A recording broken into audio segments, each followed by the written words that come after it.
a gente abriu a caixa de perguntas da aba Psicologia e recebemos várias perguntas muito interessantes. Acredito que fazem parte do contexto de vida de muitos de vocês. Vale a pena acompanhar. Fica com a gente. Vamos lá, então. A primeira pergunta foi assim: eu devo tomar remédios para ansiedade quando tenho pensamentos suicidas? Bom, essa é uma pergunta que, apesar de poucas pessoas terem coragem de fazer, eu acho que passam aí pela cabeça de muitas pessoas, tá? Antes de qualquer coisa, a gente tem que pensar. A pergunta tá falando assim: eu devo tomar remédios para ansiedade quando eu tenho pensamentos suicidas? Então, a pergunta que me vem à mente é: será que realmente o pensamento suicida é em função apenas do sentimento de ansiedade?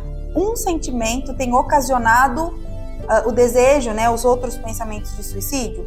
Geralmente, pessoal, quando a gente chega na questão, né, no ponto de ter pensamentos suicidas, é porque a gente já está com a saúde mental em alguns aspectos, com alguns comprometimentos. E aí podem entrar diversos fatores: traumas familiares, perdas, dificuldades de relacionamento. Cada um, dentro da sua subjetividade, do seu contexto de vida, vai entender um motivo ou uma das causas que trouxe o sentimento de ansiedade.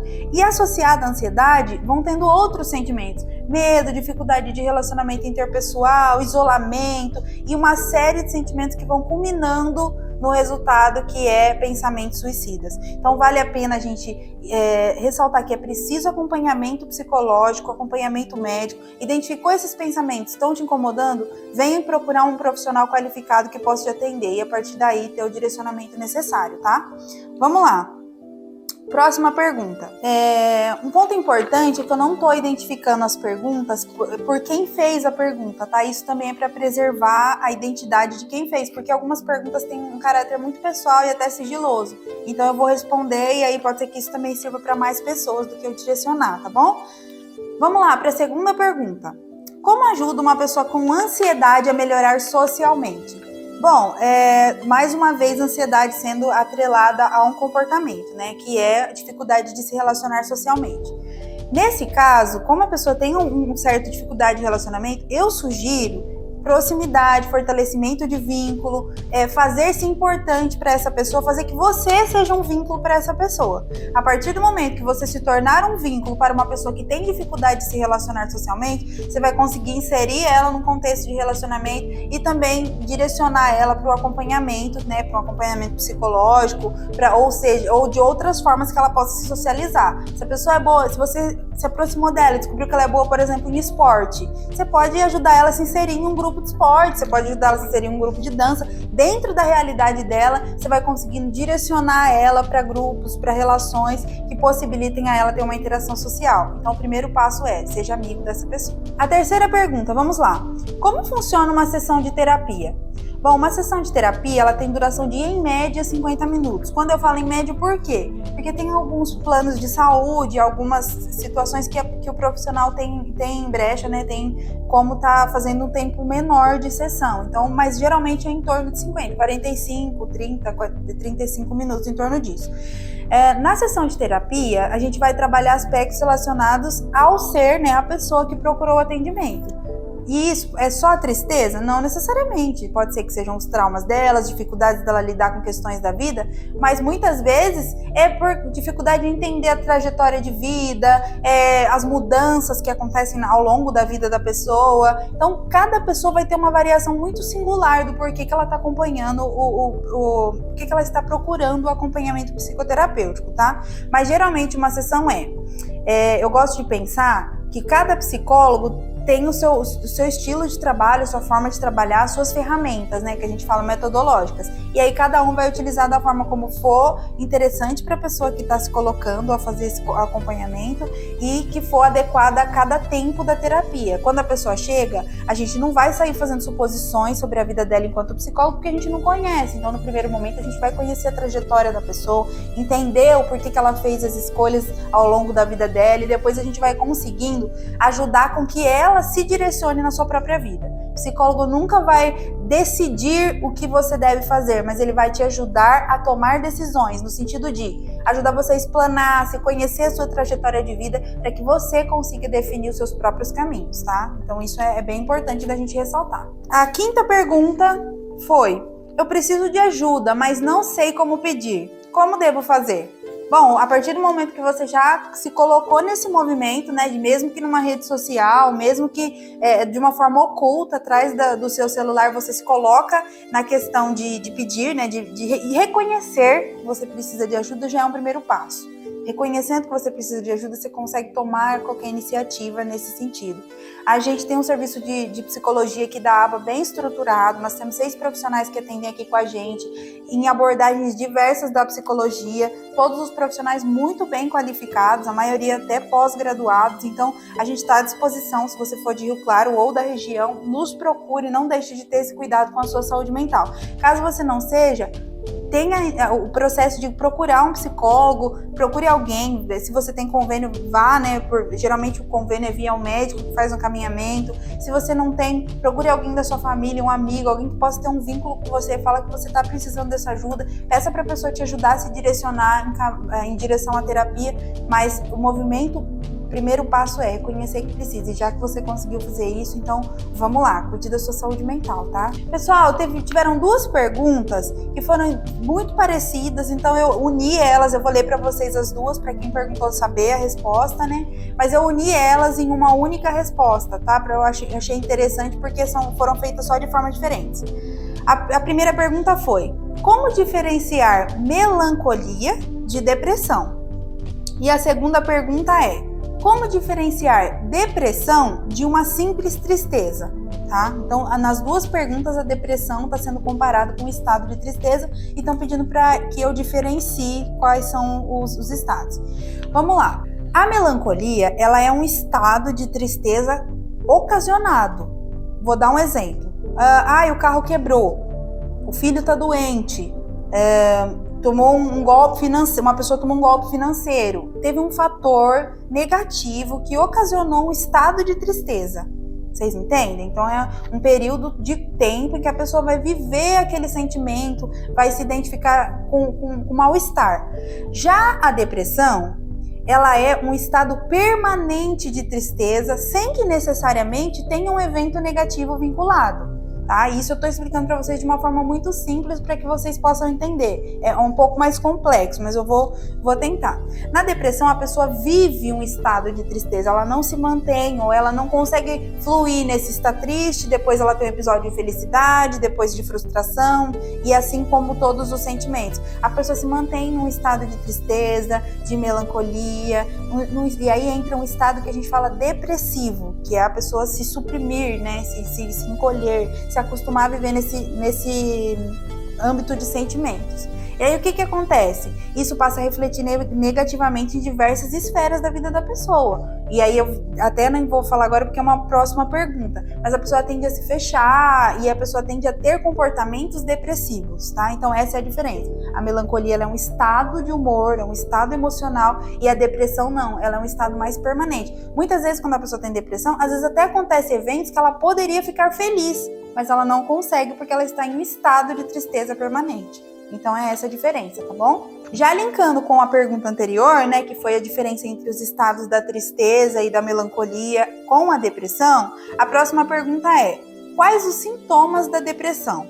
Bom, a depressão, ela se manifesta de formas muito singulares, dependendo de cada sujeito, né? Mas tem alguns comportamentos que costumam aparecer. Eu gosto de falar com muita cautela nesse quesito, porque acontece muito de as pessoas ouvirem o que a gente está falando e falar: eu tenho isso, eu tenho isso, eu tenho isso, então eu tô depressivo. Não, pessoal, tomem muito cuidado. O diagnóstico de depressão só é feito por um profissional qualificado, um médico psiquiatra ou um psicólogo que levanta essas questões. Então, o que eu vou falar agora não deve fazer com que você faça um autodiagnóstico. São características que eu estou trazendo de comportamentos que costumam aparecer em pessoas depressivas, mas como eu disse, são muito singulares de uma pessoa para outra.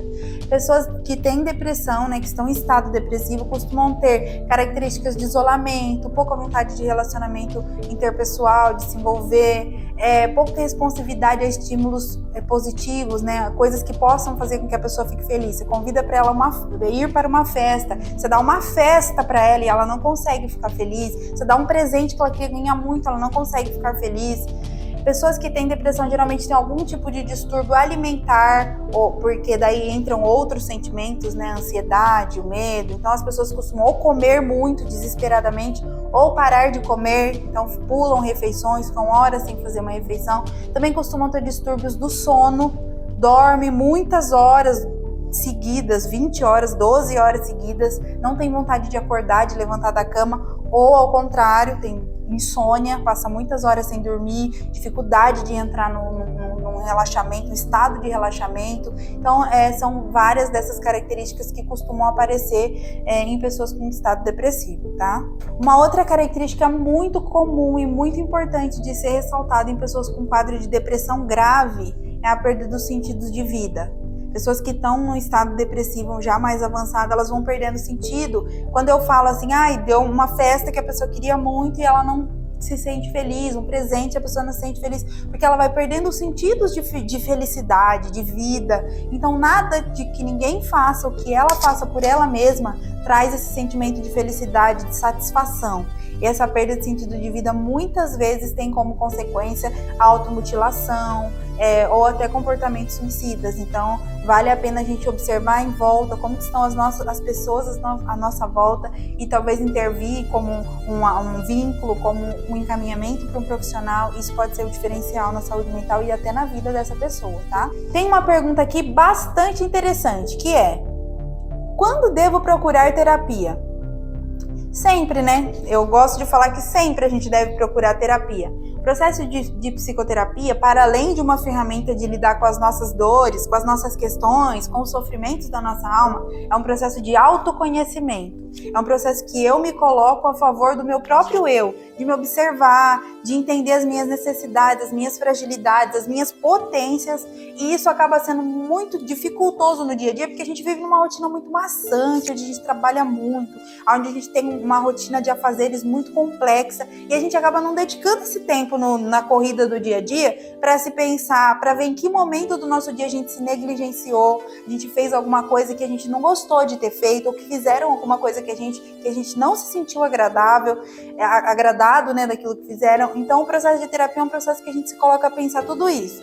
Eu costumo falar que são média 50 minutos semanais que não mudam a vida de ninguém, mas são pensamentos que a gente produz, reflexões que vão ajudar a você a mudar a sua própria vida. O psicólogo, como eu disse, é só um caminho, só um canal para que você possa repensar a sua trajetória. Existe alguma relação entre a psicologia e a religião? Olha, essa é uma pergunta que é quase assim, emblemática, né? A psicologia e a religião, se elas forem tratadas como psicologia, ciência e religião, uma forma de professar uma fé, elas vão ter alguma relação no sentido que a fé faz para a pessoa e tudo mais. Mas elas têm muito mais embates, né? A psicologia ela é uma ciência, e como toda ciência, ela tem os seus embates com a religião. Então, de alguma forma, elas se encrencam, né? Mas, de uma forma geral, a psicologia ela se relaciona com tudo. Tudo no mundo que é significativo para o sujeito, que faz a vida acontecer, que tem um movimento de vida, está relacionado com a psicologia e com a psique humana, inclusive a religião. Então, assim, a gente trabalha questões de religião na psicoterapia se for uma demanda do paciente. Se a religião for uma coisa importante para ele, uma base, um pilar da vida dele, se for significativo na trajetória, a gente vai trabalhar. Então, a psicologia ela consegue conversar com um campo muito fluido de assuntos, com uma diversidade, uma gama de assuntos muito diferentes e que são significativos para cada sujeito, inclusive com a religião, sim. Uma pergunta foi: às vezes eu me sinto muito inseguro comigo mesmo.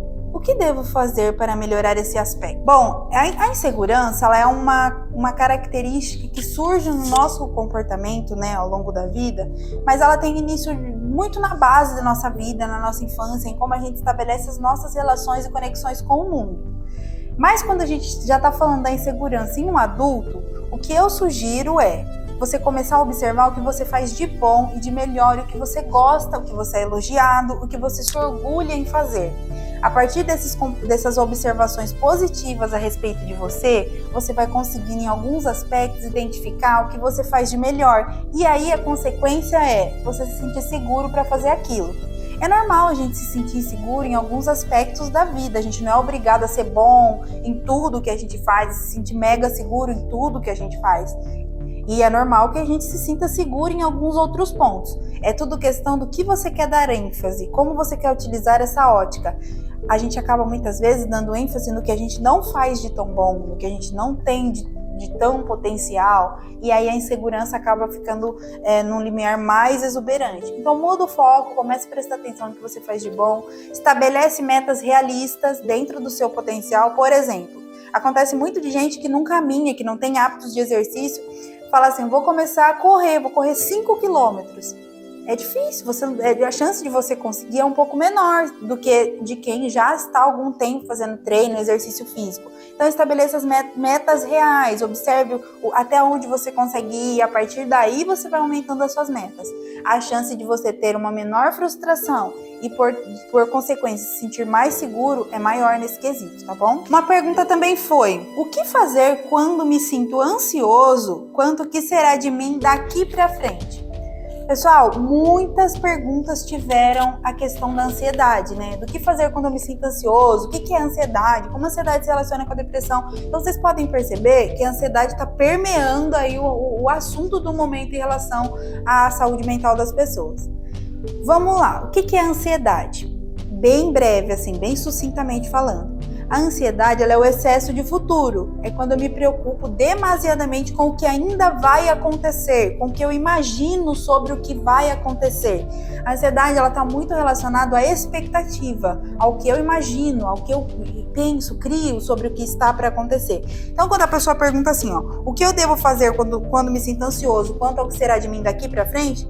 É pensar menos daqui para frente, pensar mais no hoje, pensar mais no agora, talvez até pensar mais na sua trajetória de vida que te fez chegar até aqui, o que te constituiu, como foram suas relações, o que você gostaria de manter no seu comportamento do hoje e de quem você foi até aqui, daqui para frente. Talvez essa sensação de quem eu fui, de quem eu sou, traga de uma forma amena essa preocupação com o futuro, de quem eu quero ser, de como vai ser a minha vida, de o que vai acontecer na minha vida daqui a alguns anos. Acho que isso daí traz uma maior segurança pra gente, porque hoje ele é um tempo seguro, é um tempo que eu estou vivendo. O tempo que eu ainda vou viver não é um tempo palpável. E é isso que traz essa sensação de descontrole e, por consequência, de ansiedade. Então, a minha dica é, viva o tempo presente, viva o hoje. Outra pergunta sobre ansiedade, pessoal. Como posso conseguir controlar a minha ansiedade? Mais uma vez, a necessidade de controle, vocês percebem? A necessidade de controle, ela dá ênfase para a ansiedade. Ao invés de conseguir controlar, no sentido de manter a sua ansiedade no nível aceitável, isso faz com que você sinta mais ansiedade. Então, não tente controlar a ansiedade, mas sim perceba o porquê você está ficando ansioso. Quais os pensamentos que são gatilhos para que você tenha sensações de ansiedade, porque a ansiedade, inclusive, ela traz sensações físicas, né? Sudorese nas mãos, o coração acelera, a boca do estômago aperta, tem vários aspectos físicos do sentimento de ansiedade. A gente precisa entender que a ansiedade ela é um sentimento como vários outros, como o medo, como a dor, como a insegurança, como a raiva, só que quando sentida em forma de desproporção, ou seja, acima de um limiar que o seu corpo, que a sua psique suporta, isso se transforma em um problema para você. Então, ao invés de se preocupar tanto em controlar, perceba a sua ansiedade, como que ela está surgindo, da onde, que momento você tem vivido ela. E aí você consegue controlar as causas dela. Qual é o nível de confidencialidade da terapia? Essa é uma pergunta bastante importante, porque a gente chega até a esclarecer inúmeras vezes no início do processo psicoterapêutico que a confidencialidade de um psicólogo é absoluta, tá? Um psicólogo ele tem um compromisso ético, inclusive estabelecido em cláusula do Código de Ética da profissão, de que a gente deve manter uma relação sigilosa com os conteúdos que a gente escuta em sessão de terapia. O que acontece muitas vezes é que a gente utiliza o conteúdo, né, do que a gente ouve, dos nossos casos atendidos, para fazer estudos, para desenvolver estudo de caso, mas só que isso tudo é de forma muito cuidadosa, muito técnica, com muito sigilo, para preservar a identidade de quem testemunhou, né, de quem falou aqueles relatos pra gente. Então, quanto ao sigilo em relação a quem falou, em relação ao dono do discurso, no sentido da pessoa, do paciente, é totalmente preservado.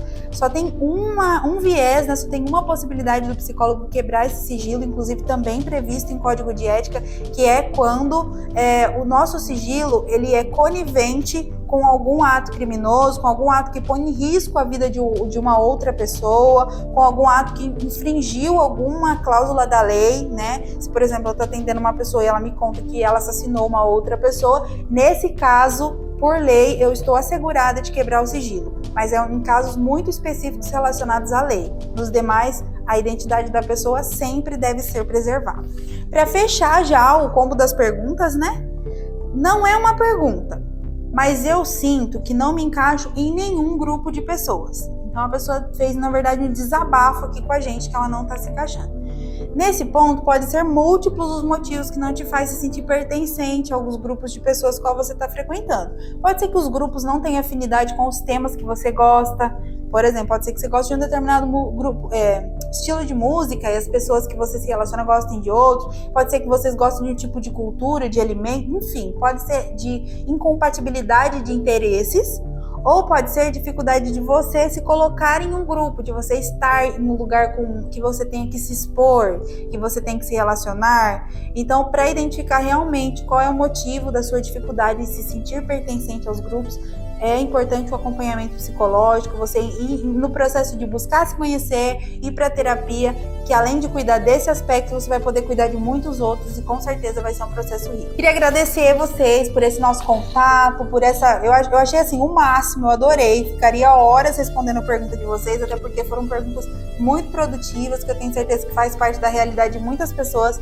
Fica o convite para que sempre que a gente abrir caixinha, você faça a sua pergunta, traga suas inseguranças, faça desse espaço um espaço que você possa adquirir conhecimento de qualidade, né, conhecimento técnico, e aí tomar iniciativas importantes na sua vida, até deixar de dar ênfase para medos e fantasmas que você cria em relação à sua saúde mental. A psicologia está aqui a serviço disso, a aba psicologia está aqui a serviço disso, e eu acho que assim, tendo mão de obra, tendo profissionais que podem te ajudar a resolver as suas questões, não tem por que você não se aventurar nesse mundo. Fica com a gente, muito obrigada.